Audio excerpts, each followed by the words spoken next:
Guys, ups and downs, tough times in venture right now. You're going to learn all about it from Gavin Appel. All right, Orange Theory, let's turn it up. All right, Orange Theory, looking awesome. Keep it up. Shut it down.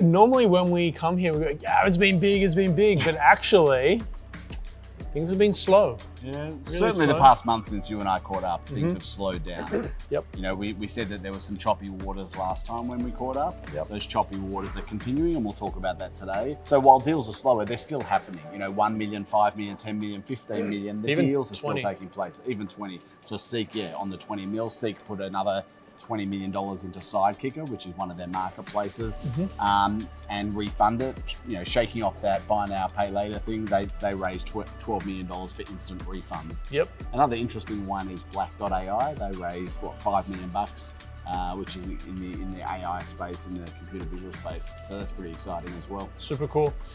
Talk to me about, I see Seek put 20 million as a Sidekicker. Are they just trying to shore up the balance sheet? Are they, growth at all costs is sort of like a distant memory right now. Yeah. It's now about unit economics and making sure that they have the weapons in the. Sure. Yeah. So the benefit for Sidekicker is that they have someone with a huge balance sheet behind them. Seek are already a large shareholder of Sidekicker. I think they might even be a majority shareholder. I have to look back at the books for that one.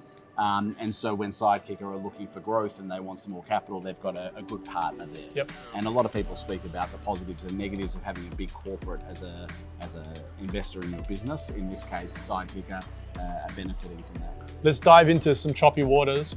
Not a good place to be. Yeah, no.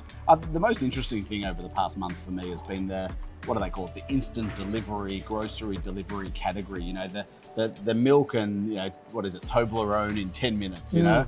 I've never really understood the 10-minute thing. Yeah. Like, surely I can wait 15 minutes or 20 minutes for a milk. They're just making life hard I did for run out of themselves. milk last night, and I weighed up the option of, should I go and get it now, even though I'm settled and ready to sort of get to bed?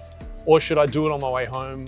Screw it, I'll just get in the car and go out and get the milk that I So need. Milk Run, which is the biggest brand in the market, Yep. have already started altering their value proposition to go further beyond the 10 minutes, right?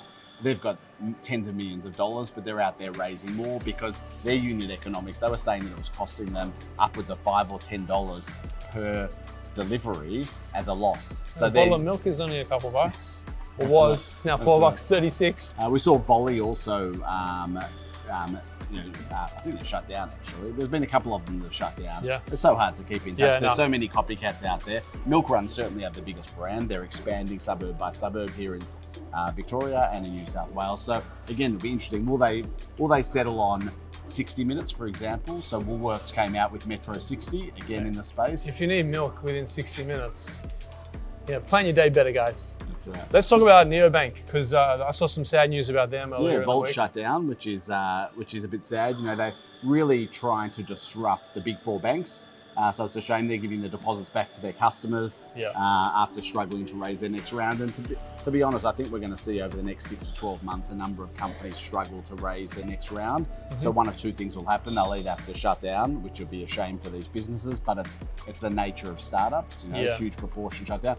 Or they'll end up raising, but maybe at a flat round or a down round to their previous round. So we'll keep an eye on that as the year unfolds. Larry Diamond and the group at Zip. Yeah, so Zip have shut down Pocketbook. They purchased that a number of years ago. I read that Saturday morning. Ignition Lanes wrap. Yep. And they've also terminated their acquisition of Sezzle, which they were going to acquire.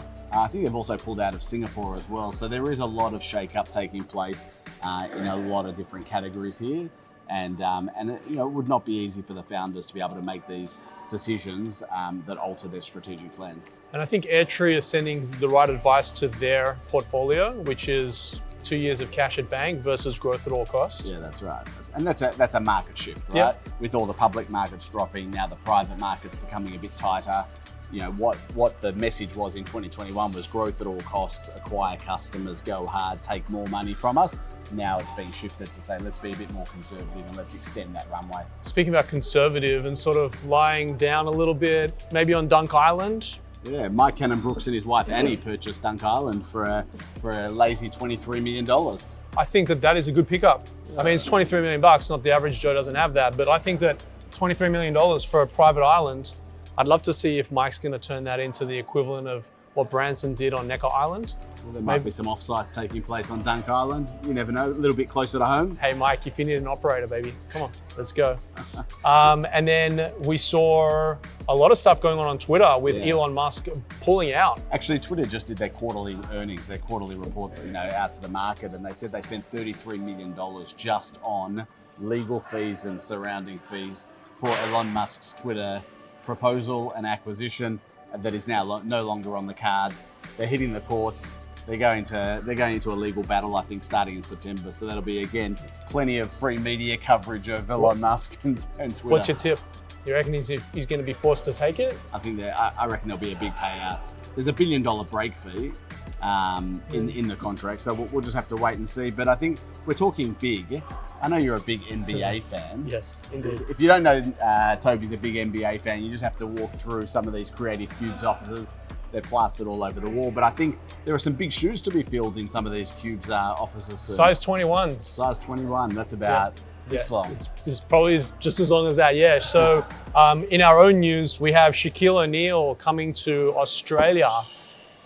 The Shaq Attack is going to be making his Australian tour during the later part. First time to Australia? Not the first time. Okay. First time to Cubes. First time to Cubes. I got goosebumps. I don't know. You see that? You do. Yeah.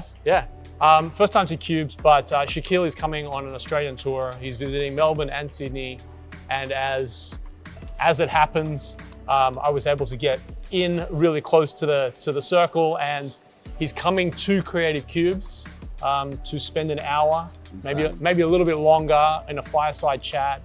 With who? Who's going to be interviewing you? I'll be doing the interviewing. This is going to be out of control. Cameras will be everywhere on this. There will be. It's a big deal. It's been 3 years in the making. A big deal? It's a big deal. It's a huge deal. Shadrach and I literally cold called the dude to say, hey man, you come out to Cubes. I got to show you this amazing community that we're developing. James got his camera. We went up to the event space in Richmond. We didn't even have, we had one building, maybe two at that time. And I was like, I got Shaq's details. I've got to make this happen. So yes, so we put it up on you. We sent him a video, basically a cold call the guy via video. And we put the video on YouTube, and within 35 minutes, the link had been viewed 3 times, once in Atlanta, Georgia, and twice in Las Vegas. And 24 hours later, I got a phone call saying, we'd like to talk further. Amazing. So we hit the jackpot with Shaq. We are at Cubes. He's coming to Cubes. Dates to be confirmed. Follow Creative Cubes on Instagram.